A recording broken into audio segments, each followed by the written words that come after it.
Lena commenced to tell me about how she was initiated into the satanic cult that night. She was a witch, and part of the initiation is to murder, in that instance, to murder the wife and the two children, 2.5 and 5.5. In 28 years in the FBI, you'd never come across anything like that? I had never come across anything like that. I never heard the word Illuminati. If I'd heard it, I didn't pay any attention to it. But let me tell you, folks, tonight you are going to learn about the Illuminati. Many times I get asked if I'm a subscriber to the conspiracy theory. I absolutely am not a subscriber to the conspiracy theory. There is no theory. Tonight we're going to talk about the Illuminati, and I have Ted Gunderson with me again. He's been kind enough to give us more of his information. For those of you who don't know, Ted spent 28 years with the FBI, is now retired and working in his own investigations, and boy, what he's uncovered, and everything that Ted presents comes straight from documents. So, Ted, welcome to the show. The Illuminati is the title of the show. I have gone through your book, and I hear this organization tossed around. After reading your book, who the hell are these people? Well, the Illuminati, I wasn't aware that it existed until after I retired from the FBI. I retired from the FBI in 1979, and Attorney General Griffin Bell asked me to coordinate security for the Pan American Games, and I went to San Juan, Puerto Rico in the summer of '79.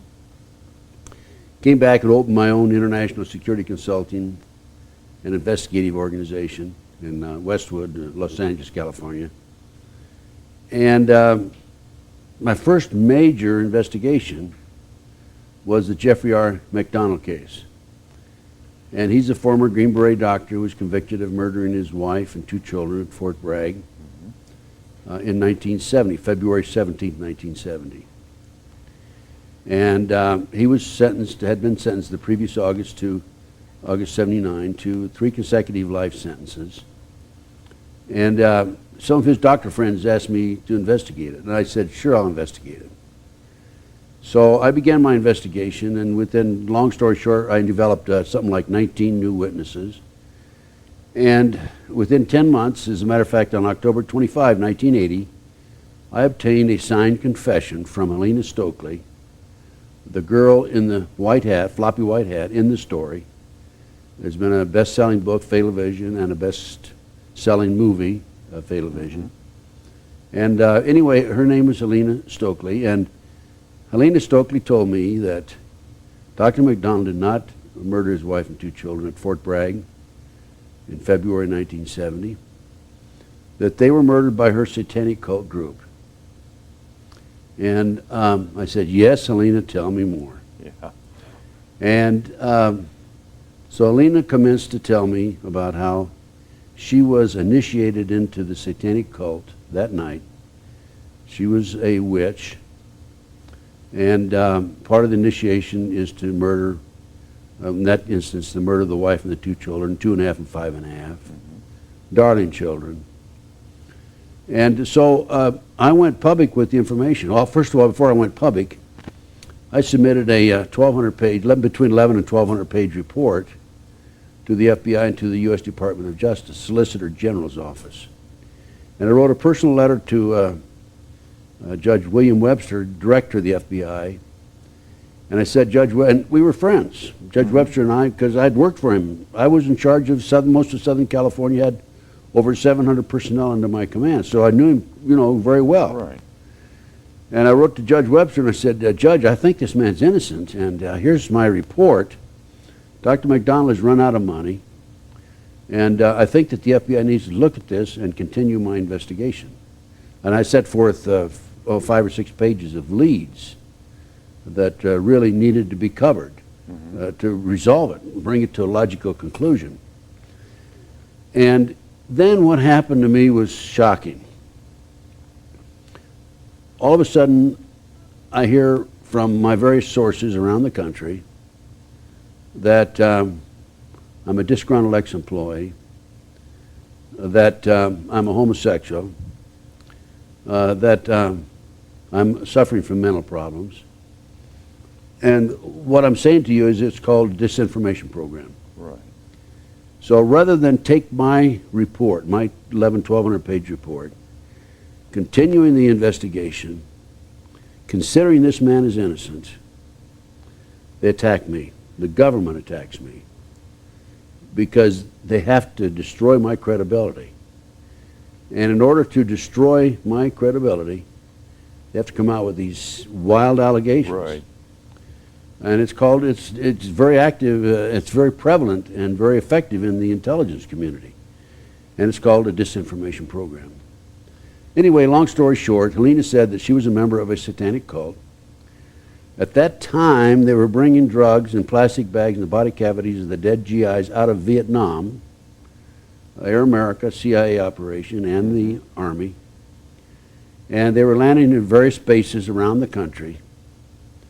And then they would take the drugs out and distribute them.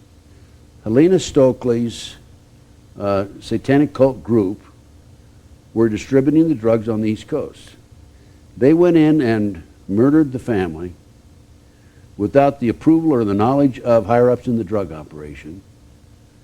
And when the higher-ups learned this had happened, they were afraid if there was an investigation of the cult, it could expose the whole operation. Right.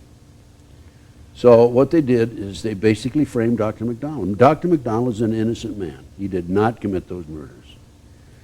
So in looking at the case, you see when you become involved in an investigation, the first thing you do is you grab all the testimony and all the evidence and you look at it and you analyze it. And I saw where evidence was lost, stolen, destroyed, altered. For example, Colette, the wife, Jeff's wife, had skin under her fingernails. The skin disappeared. Mm-hmm. Now from the skin you could do a blood test at that time. Sure. And tell the blood type of the person who had been scratched. By the way, Dr. McDonald did not have any scratch marks on him. That skin disappeared. That evidence alone could have exonerated Dr. McDonald. Right. But anyway, Helena then told about the movement in the house, what each person did, how she had broken into the house with a black male named Dwight Smith and two white males, Shelby Don Harris and Alan Mazarell, confronted Dr. McDonald. They had a fight and murdered the family, left him alive. She said that they left Dr. McDonald alive because they felt he would suffer more if his family died and he was alive. The man has suffered. He's been in jail now for 20-some years. And he's still there. He's still there. And right now, we're in the process. The court's ordered DNA tests, by the way. Mm-hmm. In 1997, 4 years ago. Well, the judge, James Fox from Wilmington, North Carolina,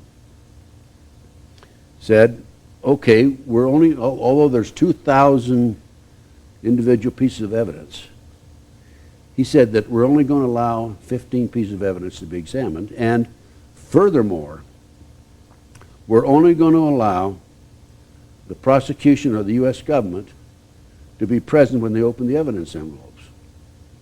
The defense couldn't even be present. Well, the prosecution opened the evidence envelopes, and of the 15, 5 of them are empty. Unbelievable, right? 97, 2001, they still haven't conducted the tests. They're dragging their feet, the government is, stalling. Now, if our government is truly interested in justice, they would get on with this case, but they don't dare resolve it in favor of somebody other than McDonald as the guilty party. Yeah, if they discover that McDonald didn't do it, then they're obligated to find out who did. Who did it? And here I'm sitting here with a confession from the girl. And all the documentation, the evidence and everything, but yet it's ignored. That's right. You know, I wish this was a new story that I'd heard, but I see this in so many cases at all levels. That's right. All levels of government. These cover-ups, all these things that it's always doing. So he's still locked up. You have the evidence, and nobody will do anything. They refuse. They refuse. Helena told me that there were generals involved in the operation, the drug operation. There were 2 attorneys in Fayetteville, North Carolina. There were police officers, and there were Army personnel involved in it. Yeah. That she personally has knowledge of. Well, and this is a satanic cult. This is a satanic cult. Now, the reason I gave that story is because I want to explain how I became involved in these issues. In 28 years in the FBI, you'd never come across anything like that. I had never come across anything like that. I never heard the word Illuminati. If I'd heard it, I didn't pay any attention to it, which is true of the average person Well, yeah. walking the street. Right. But let me tell you, folks, tonight you are going to learn about the Illuminati, because I learned about it after I became involved in the Jeffrey McDonald case. Yeah. The natural thing to do is to say, well, why? And what's happening here? Well, I went on national TV and national radio talk shows, and I exposed this whole operation out of Southeast Asia, the drugs. By the way, this is documented, the drug operation, in a magazine, a Time magazine, January 1, 1973. So I'm not talking off the top of my head. Yeah.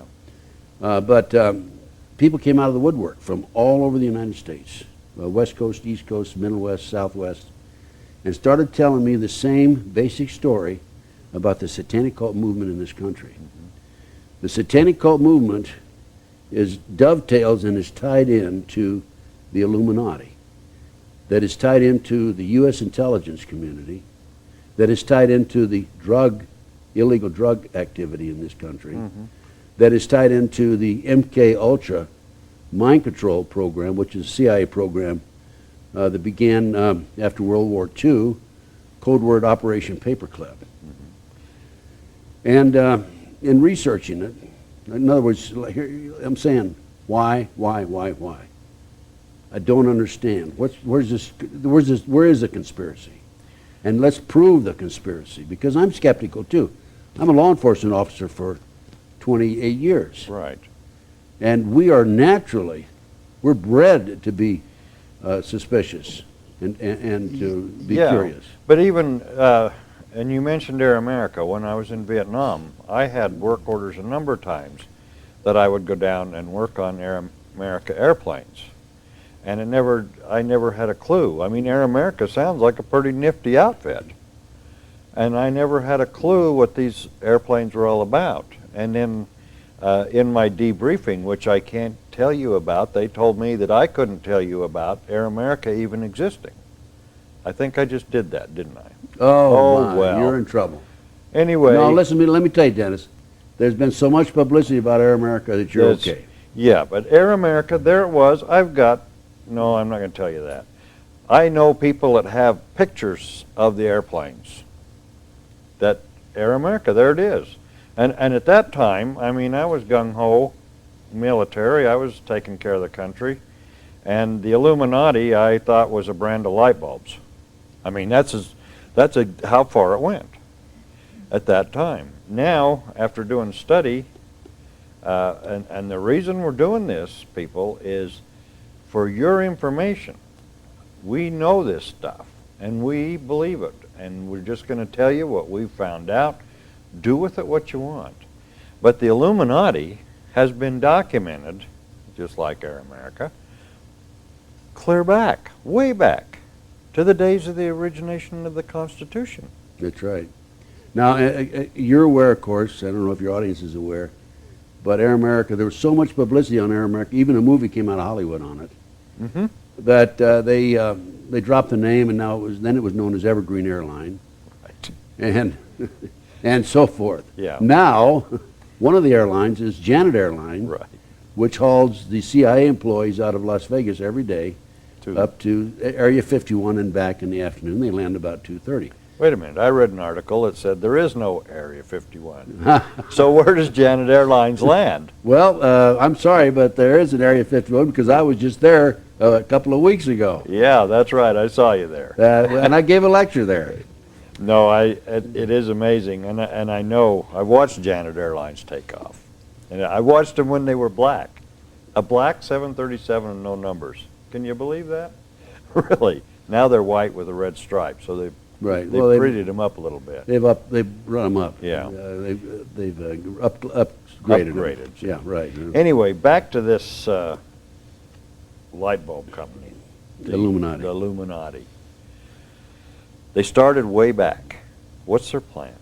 Well, before I go into that, let me mention that I have put my own report together. You might want to hold it up, Dennis, on the Illuminati. No, this is my copy of your report. This is your copy. Yeah, if you want one, you have to get it from him. But this report takes the goals of the Illuminati and then comes right in behind the goals and documents what's happening today, how the goals are being implemented and activated. Have you got the goals? Yes, I've got the goals right here. All right. And this is a book. This is my Bible when it comes to the Illuminati. It's called Pawns in the Game, and it's by William Guy Carr. William Guy Carr was a Canadian author, commander in the, retired in the Canadian Navy, and he couldn't understand why we had so much war and so many evil things taking place in the world. So he, like me, did his own research and found out really why. Mm-hmm. And in his book, it's a fabulous book, and this is available through me, by the way, in my research. I was going to say, it looks like it's got some age on it. Oh, it's an old timer. Yeah, I've used this quite extensively, but there are new copies that are available. Mm-hmm. Anyway, why don't I just go through these goals? How many goals are there? There's 25 goals. And I'll go through them just as fast as I can. I'm going to read from the book portions of it so that we don't lose the real significance of it. Okay? Number one, first of all, a fellow named Adam Weishaupt was commissioned by Meyer Rothschild in 1773 to come up with a plan to take over the world. And so on May the 1st, 1776, 3 years later, he had put this plan together, and the goals were announced. May the 1st is a communist holiday, as you know. Mm-hmm. By the way, it's kind of interesting, Area 51, May the 1st. Right. I don't know if there's any significance there or not, but, you know, I'm not saying there is, I'm not saying there isn't, but okay, all right. Tell me I'm a kook, okay? Well, 51 relates to a lot of things if we got Yeah, well, I'm just saying that's kind of a little interesting twist there. Happy May Day. Beg your pardon? Happy May Day. Happy May Day, Right. That's right. Okay, number one, the speaker in this meeting with the Rothschild and other leading industrialists, bankers, businessmen in Germany, he was from Germany, Weishaupt said that he unfolded the plot by saying that because the majority of men were inclined to evil rather than good, the best results in governing them could be obtained by using violence and terrorism and not by academic discussions. He goes on and says that the way to rule is logically to conclude that by the laws of the nature, the right lies in force. Mm-hmm. And we've seen that. We see that every day. Right. We see that in the Middle East right today. In the Middle East, we see that in Middle Reno. Well, we see that also in the riots and everywhere, and in the pitting the blacks against the Mexicans and the blacks against the whites. Right. And you know, it's part of the master plan. Number two, he next asserted that political freedom is an idea and not a fact. He stated that in order to usurp political power, all that was necessary was to preach liberalism, so that the electorate, for the sake of an idea, would yield some of their power and prerogatives, which the plotters could then gather together into their own hands. Liberalism is very active in this country today. That's right. Number three, the speaker asserted that the power of gold had usurped the power of liberal rulers even then, and of course this started in 1773, it was announced 1776. He reminded his audience that there had been a time when faith had ruled, but stated that once that freedom had been substituted for faith, the people did not know how to use it in moderation. He argued that because of this fact, it was logical to assume that they could use the idea of freedom to bring about class wars. He pointed out that it was immaterial to the success of his plan whether the established governments were destroyed by internal or external foes, because the victor had of necessity to seek the aid of capital, which, quote, is entirely in our hands. Number 4, he argued that the use of any and all means to reach their final goal was justified on the grounds that the ruler who governed by the moral code was not a skilled politician, because he left himself vulnerable and in an unstable position on his throne. He said, those who wish to rule must have recourse to cunning and to make-believe, because great national qualities like frankness and honesty are vices in politics. Number 5, he asserted, our right lies in force. The word right is an abstract thought and proves nothing. I find a new right to attack by the right of the strong and to scatter to the winds all existing forces of order and regulation, to reconstruct all existing institutions, and to become the sovereign lord of all those who left to us the rights of their powers by laying them down voluntarily in their liberalism. Number 6, he then admonished his listeners with these words. The power of our resources, listen to this is very interesting. The power of our resources must remain invisible until the very moment when it has gained such strength that no cunning or force can undermine it. He warned them that any deviation from the line of the strategical plan he was making known to them would risk bringing to naught the labors of centuries. So it's secret. Right. And they want to keep it secret. They don't want the public or the people to be aware of what their plan is, because if enough people become aware of it, they could stop it.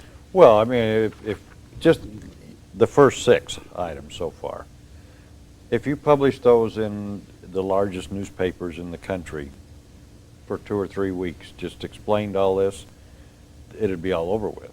The people would be so outraged. That's right. And we're coming up to that in just a few minutes, why it's not being published. Right. That's control of the press. That's not the 7th one, but we'll talk about the 7th one. He next asserted, Weishaupt did, the use of mob psychology to obtain control of the masses. He reasoned that the might of the mob is blind, senseless, and unreasoning, and ever at the mercy of suggestion from any side.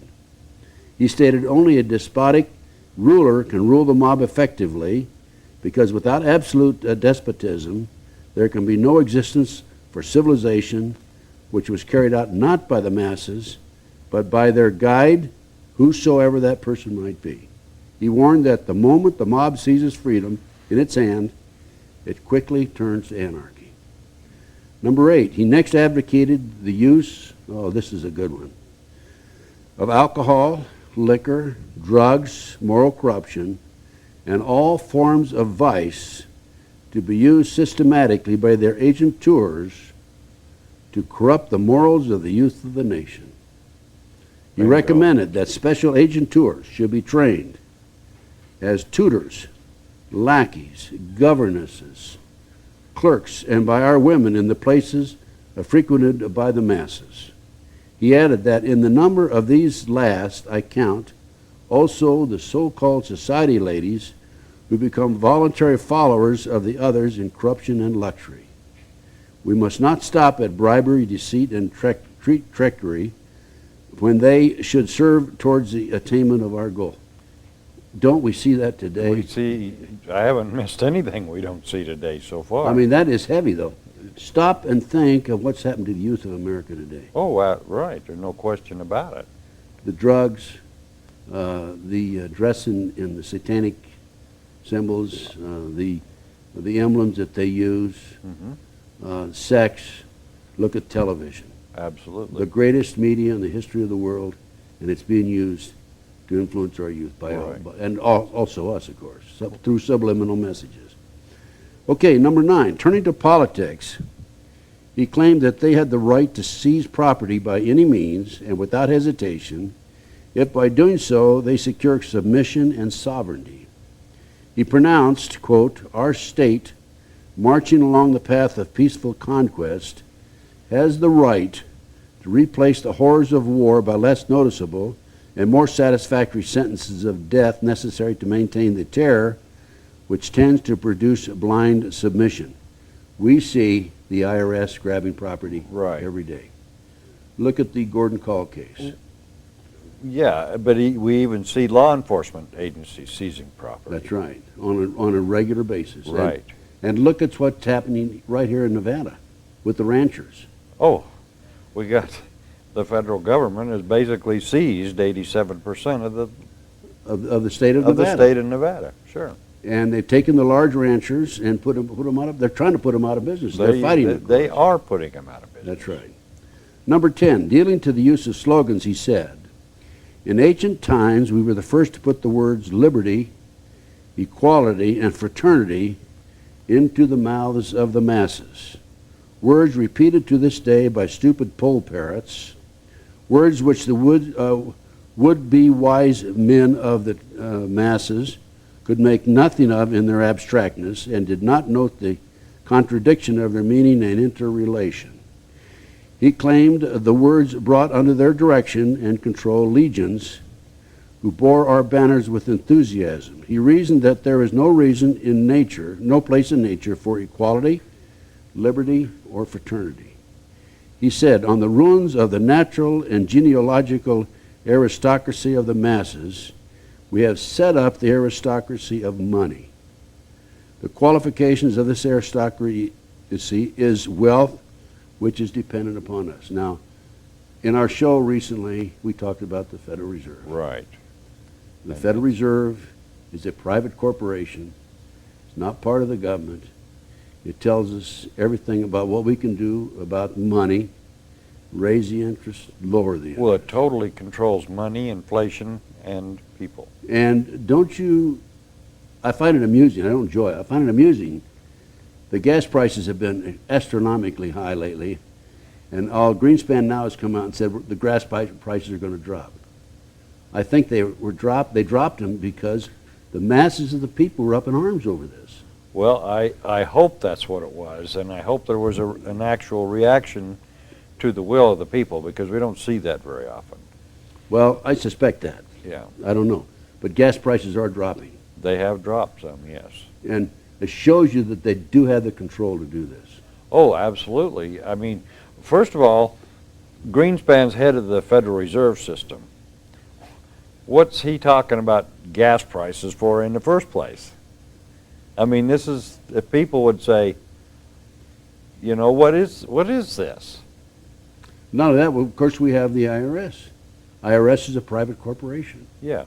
IRS is not part of the Treasury Department. Well, it's basically the collection arm for the Federal Reserve. That's right. They scoop up, if there's too much money out there, the IRS goes out, scoops it up, and puts it back in the hopper, and then they loan it back to our senators, and they give it, 10 times. 10 times, right. On the dollar. Right. And then they charge it to the good faith and promise of the citizens of the United States. Dennis, do you think it's possible that you and I can maybe buy some stock in the IRS or the Federal Reserve? Since they're private corporations, I guess we can. Let's call. You have to have somebody. You have to know somebody on the inside. Well, let's call a broker tomorrow. Okay. Let's find out. Okay. Yeah. Sounds good. Okay, number 11. This is interesting. Number 11 is very fascinating. This is Adam Weishaupt at the meeting, May 1st, 1776. He next expounded on theories regarding war. In 1773, he set down a principle which the governments of Britain and the United States publicly announced in their joint policy in 1939.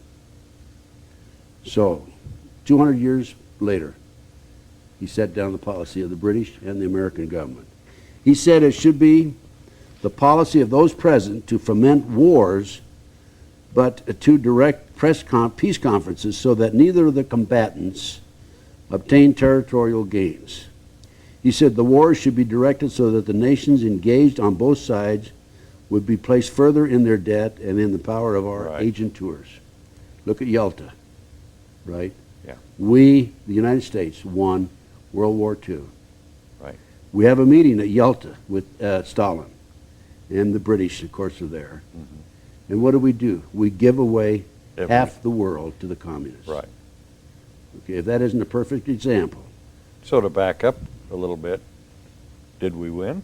No, Right. we did not win. But the combatants obtained territorial gains, and nobody gathered any. Except we were all a lot more in debt. We were in debt, which is perfect. Okay? Which is, yeah. Goes right along with what the Illuminati preaches. Right. Number 12, Weishaupt said, in that case, he's next dealt with administration. He told those present at this meeting that they must use their wealth to have candidates chosen for public office who would be obedient to our commands, so they may readily be used as pawns in our game by the learned and ingenious men we will appoint to operate behind the scenes of government as official advisors. He added, the men we appointed as advisors will have been bred, reared, and trained from childhood in accordance with our ideals to rule the affairs of the whole world. How about Rhodes Scholars? Rhodes. Every high office in probably every state and definitely Washington, D.C., are always the golden boy. They're always the chosen person. They come out of nowhere, and automatically they're elected. Dennis, let's look at what's happened in our lifetime. Okay, Pearl Harbor. Roosevelt knew in advance they were going to bomb Pearl Harbor, right? Jack Kennedy's assassination, a joint CIA Chicago mob operation. Look at Bobby Kennedy. He was assassinated. It was an 8-shot gun. There were 13 bullets in the walls. Right. Look at Waco. Look at Oklahoma City. Now, the point I'm making there is, look at the Warren Commission report on the Jack Kennedy assassination. The point I'm making there is the people in Washington, D.C. who fall in this category, it seems like a majority of them do, they're pawns. Right. They're covering up. And that's why they have control of what goes on at the high levels of our government. Right. But what happens? I mean, there has to be, in my little mind, some enlightenment somewhere, somehow. I mean, you can't have this many people walking around sound asleep. I mean, I see it, and I know it sounds ridiculous, but the masses, how are they not reacting?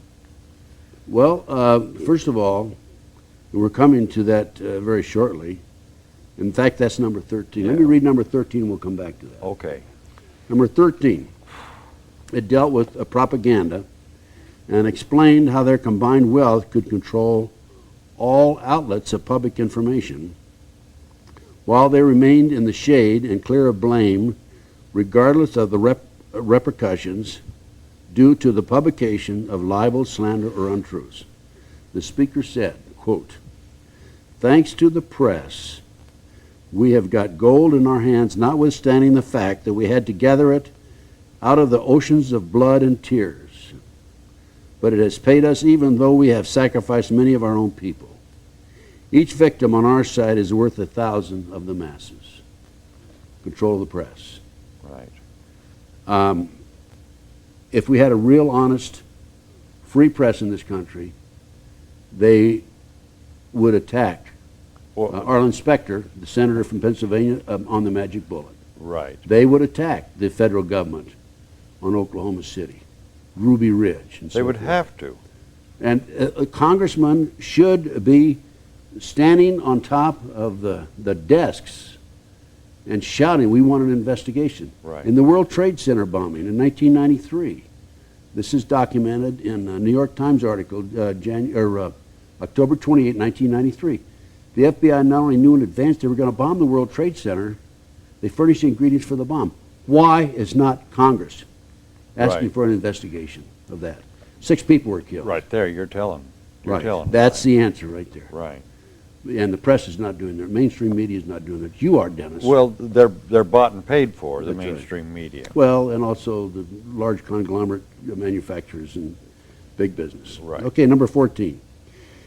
He next explained the necessity of having our agenteurs always come out into the open and appear on the scene when conditions had reached their lowest ebb and the masses had been subjugated by means of want and terror.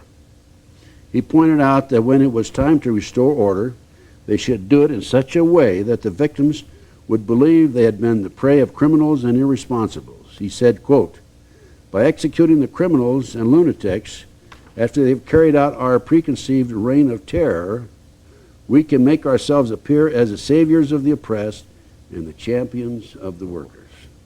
The speaker then added, quote, "We are interested in just the opposite, in the dimension, the killing out of the masses of the people." By the way, there's a movement to reduce the world population to 500 million. Mm-hmm. The United States would have 20 million people, right? A tenth of the population? That's right. Speaking of killing out of the masses. Number 15, he next explained how industrial depressions and financial panics could be brought about and used to serve their purpose, saying, quote, "Enforced unemployment and hunger, imposed on the masses because of the power we have to create shortages of food, will create the right of capital to rule more surely than it was given to the real aristocracy and by the legal authority of kings." He claimed that by having their agenteur control the mob could then be used to wipe out all who dared to stand in their way. Henry Kissinger made this statement once: if you want to control the population, you control the food. Right. Number 16, that talked about the Freemasonry. Now I want to make it very clear, we're talking about the Masons. There are a number of outstanding, wonderful men in the Masons. Yeah. Okay, just like there are good people in the FBI and good people in the CIA. But based on my research... There are good people in the CIA? Beg your pardon? There are good people in the There CIA? absolutely are. Okay. I know there are. As a matter of fact, there is an internal struggle going on in the CIA, I understand, through my sources. And it's between a group known as the Graybeards, the old-timers, and the second group are called the Snotty-Nosed Bush Kids. Okay? Self-explanatory. Self-explanatory. The Snotty-Nosed Bush Kids are in control right today, I understand. Yeah, I do know, and I want to emphasize that there are real good people in the FBI. I know some of them. There are great people in the sheriff's department. There's great people in the local police departments. But for all those great people that are going down the street, there's one but stands over here. Well, and makes it bad for all of them. that's right. Now, this isn't the case. The CIA has not a real good name. I mean, I don't know where this is coming from, but they get blamed for everything. Now, lawyers, there's a whole other thing. I mean, it isn't one that's over here. It's, what was it they say, 99% of the lawyers give the other 1% a bad name. And that's the way I see it. That's true. The lawyers are totally out of control, and the judges, and running this. That's right. I mean, this is who you're talking about. This is the story. Does he mention the Bar Association in there? No, Not by name. no, but they're part of the agent tours behind the scene. Right. Jeez. Okay, now he talks about the Freemasons, and what's happened, the Illuminati has infiltrated the Freemasons. And they've established secret societies within a secret society. Now I want to make it very clear, the Freemasons are not the only victims of this infiltration, because the Illuminati has infiltrated virtually every level of society. Right. I know of law enforcement officers, judges, prosecutors, businessmen, attorneys, doctors. Doctors, yeah. And the scumbags that follow us around on occasion, Right. and that sabotage your car, Right. and loosen my lug nuts, they're part of the Illuminati, but they're the dirtbags down below. They're the tools of the Illuminati and Yeah. furtherance of their cause. But, so the Freemasons are not the only group that's been infiltrated. The churches have been infiltrated. Right. You cannot get, there's not one in 1,000, there's only 1 in 1,000 ministers that will allow you to come in and talk like you and I are talking right today. Right. They're afraid of losing their 501. IRS 501c3. That's right, that's right. Okay, next, number 17. There's Adam? 25 of these? Yeah, is that too much? Oh, no, I can handle it. Do you want me to keep going? I can keep going. I can handle it. Okay. Yeah, we have, yes, we have a few more to go. 8 more to go. He expounded the value of systematic deceptions, pointing out that their agent tour should be trained in the use of high-sounding phrases and the use of popular slogans. This is typical politician, isn't it? Absolutely. They should make the masses the most lavish of promises. He observed, quote, "The opposite of what has been promised can always be done afterwards. That is of no consequence," end quote. He reasoned that by using such words as freedom and liberty, the masses could be stirred up to such a pitch of patriotic fervor that they could be made to fight even against the laws of God and nature. He added, quote, "And for this reason, after we obtain control of the very name of God, we will be erased from the lexicon of life." Well, there you have it. Lavish words. Right. Remember George Bush? Read my lips. Right. Yeah. I will not raise taxes. Right. Until I get in. And he was elected, he raised taxes. Yeah, but he Okay. wouldn't repeat the last part of it. And how many promises did Clinton make? And how many promises have the other politicians made?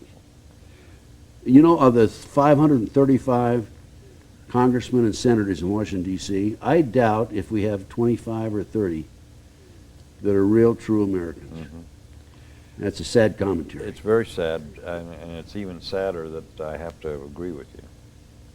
Number 18, he then detailed the plans for Revolutionary War, the art of street fighting, and outlined the pattern for the reign of terror, which he insisted must accompany every revolutionary effort, quote, because it is the most economical way to bring the population to speedy subjection. Number 19, diplomacy was next discussed. After all wars, secret diplomacy must be insisted upon, quote, in order that our agent tours, these are the men behind the scenes, masquerading as political and financial and economic advisors, can carry out our mandates without fear of exposing who are the secret power behind national and international affairs. The speaker then told those present that by secret diplomacy, they must obtain such control, quote, that the nations cannot come to even an inconsiderable private agreement without our secret agents having a hand in it. After World War II, we had Alger Hiss, Yeah. right? Right. And he was number one advisor to President Roosevelt. He went to Yalta and was instrumental in dividing up the world and giving half of it to the communists. Right.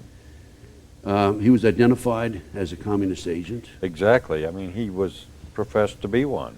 And what happened? Denied it. However, when communism was defeated in Russia, the records were there. He was, in fact, a communist agent. Right. By the way, I have another theory on communism, the downfall of communism under the Reagan administration. Why don't we talk about that if we have time when I get through with these 25 topics. Okay, number 20. The ultimate world government was the ultimate control of the world, and taking over the world was the goal. It's number 20. To reach this goal, the speaker told them, quote, it would be necessary to establish huge monopolies, reservoirs of such colossal riches that even the largest fortunes of the masses will depend on us to such an extent that they will go to the bottom together with the credit of our government on the day after the great political smash. The speaker then added, quote, you gentlemen here present, who are economists, just strike an estimate of the significance of this combination. Number 21, economic war. Plans to rob the masses of their landed properties and industries were then discussed. A combination of high taxes and unfair competition was advocated to bring about the economic ruin of the masses as far as their national financial interests and investments were concerned. In the international field, he felt that they could be encouraged to price themselves out of the markets. This could be achieved by the careful control of raw materials, organized agitation among the workers for shorter hours and higher pay, and by subsidizing competitors. The speaker warned his co-conspirators that they must arrange matters and control conditions so that the, quote, increased wages obtained by the workers will not benefit them in any way. Right. So we have the workers making more money, prices going up. Yep, exactly. Increase in prices, okay? And we also have control, without any doubt, of the economy by the federal government. Oh, no question. And we have the higher taxes. Now, I think, George Bush recently lowered taxes. The Congress did too, by the way. Again, I think that's a ploy. I think it's a matter of time before they'll raise them back up. Because people, I really think we're making progress, Dennis. I think the people are starting to catch on. Well, I feel like they are. Huh? Yeah. I feel like they are. And I think that's the reason for Greenspan coming out and saying, oh, we're going to lower the gas prices, and also for the decrease in taxes. Mm-hmm. Number 22, armaments.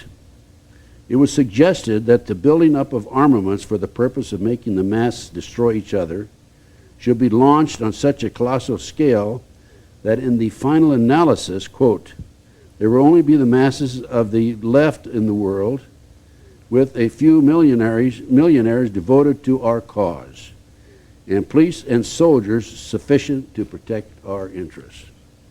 We have, I think you had a whole show on the local sheriff's office.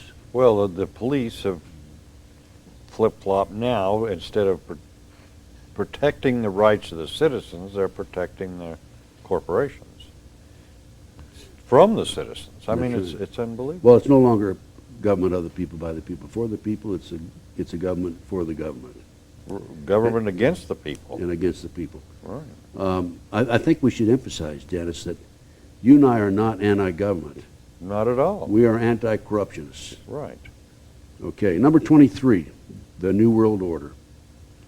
Members of the one world government would be appointed by the dictator. This is once they've taken over. Mm-hmm. He would pick men from among the scientists, the economists, the financiers, the industrialists, and from the millionaires because, quote, in substance, everything will be settled by the question of figures, end quote. Number 24, the importance of youth.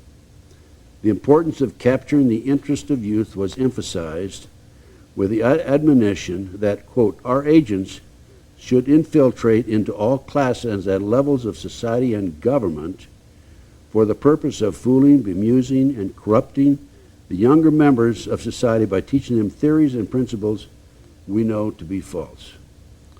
25, the last goal that was announced on that date. National and international laws should not be changed, but should be used as they are to destroy the civilization of the masses, quote, merely by twisting them into contradiction of the interruption of which first masks the law and afterwards hides it altogether. Interpretation is the word, by the way.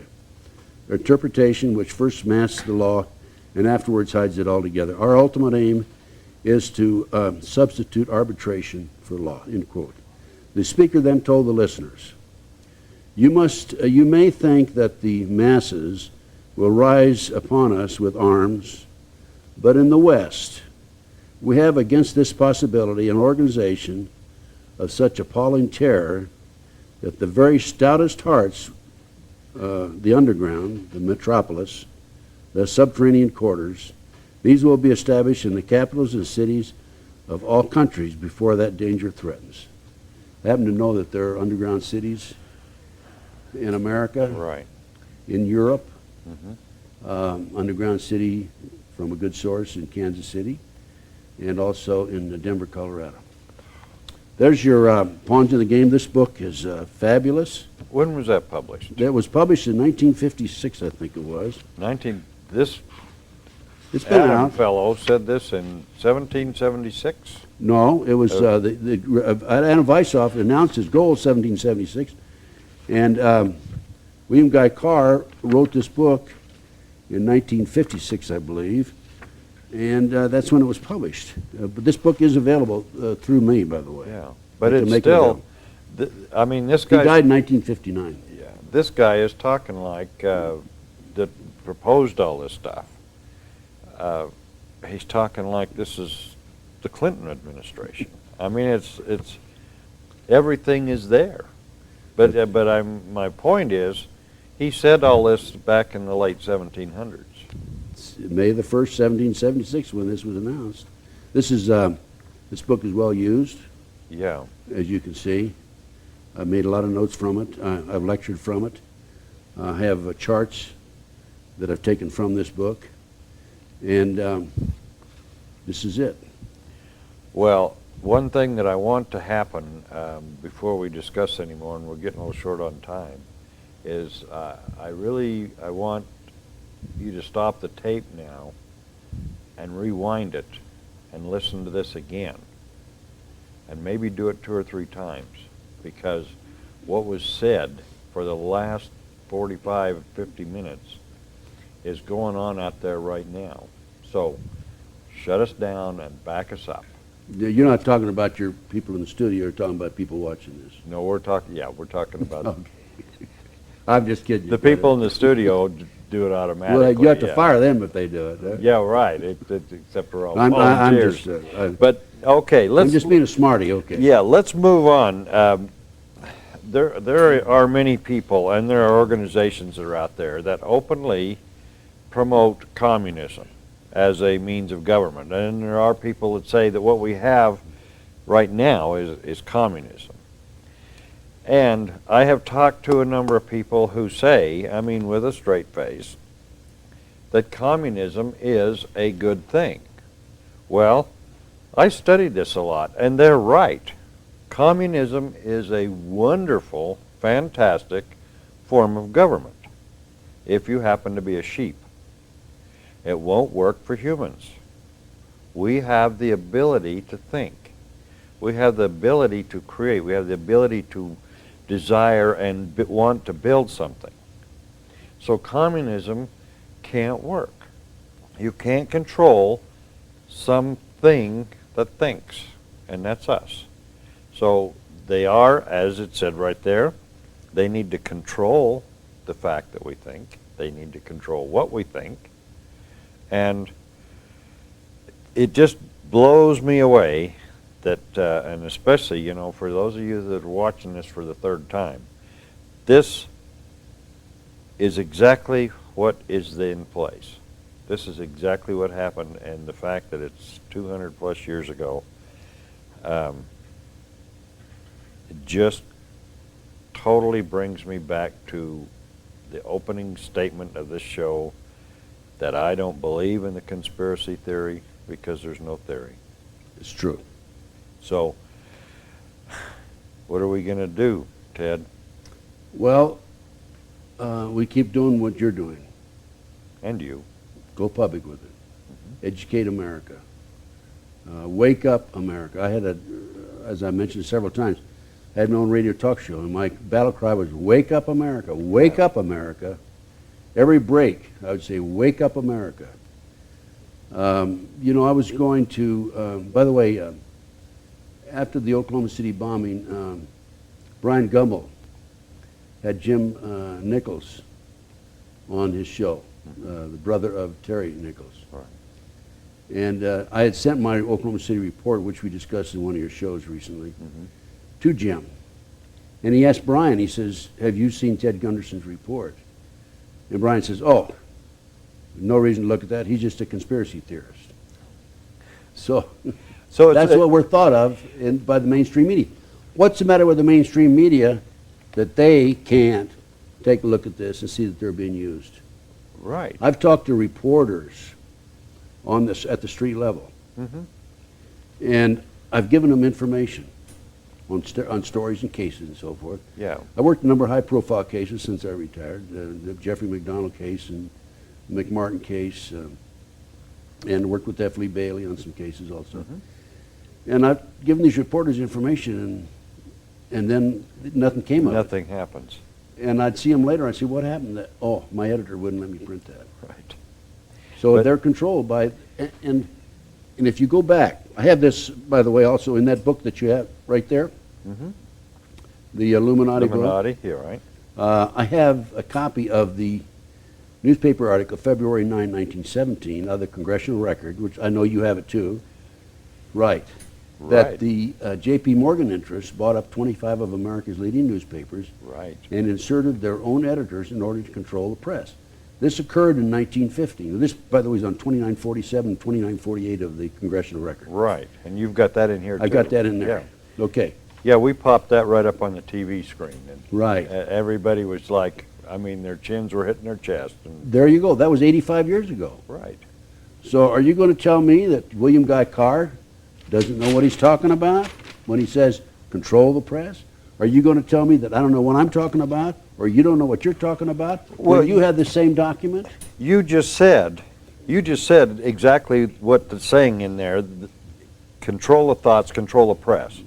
When you come out and say something to somebody and they dismiss it because you're a conspiracy theorist, or they dismiss it because you're a white guy, or they dismiss it because you limp, whatever the media has decided is not good is exactly what the masses are going to do. They're not going to read that because it's already programmed in that you're a bad person that it came from. You offered this information, so therefore you are a conspiracy theorist. That's bad.